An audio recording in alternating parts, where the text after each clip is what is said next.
In a lot of ways, the headlines in our country have caught up to the themes of dirty jobs. Nobody talks about this story. It doesn't get much press for the simple reason that 9 and 10% unemployment is a much bigger number and a much more terrible thing to look at on the surface. But in reality, the skills gap is a far more insidious problem. But the point remains, we have high unemployment and a labor shortage going on at the same time, and that's just weird.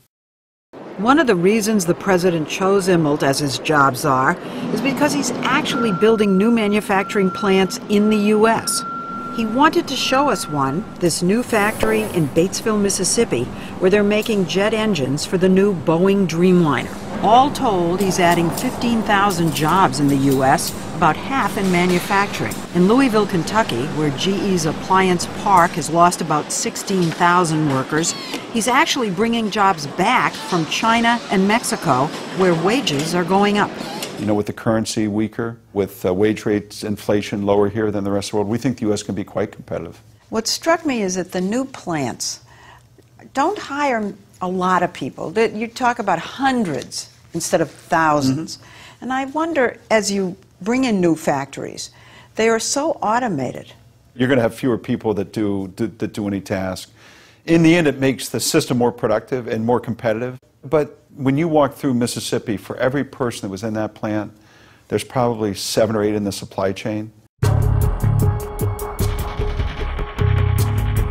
Cool. The applications are actually quite diverse, from medical devices like these, a lot of different materials, but we also are working with manufacturers of consumer electronics, automotive parts, even the next generation of photovoltaics for solar power. Anywhere where there's kind of small parts that require extreme precision and basically no change to the substrate, the lack of heat effect, that's where this kind of laser light really offers a lot of benefit. If you need to do what the Agilent instruments do, go to 20 or 30 gigahertz or 60 or 70 or pushing 100 gigahertz, you need a starting material for your semiconductor where the electrons can move quicker. And what we do is a trick. It's called compound semiconductor. So compound, you probably have an idea for what that means, 2. And we pick elements from column 3, like gallium, and elements from column 5, like arsenic, and we put those together into one compound.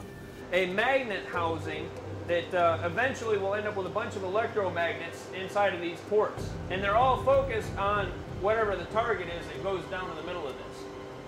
Now, this part, remember I told you that the decals were great for things that aren't perfectly parallel and perpendicular?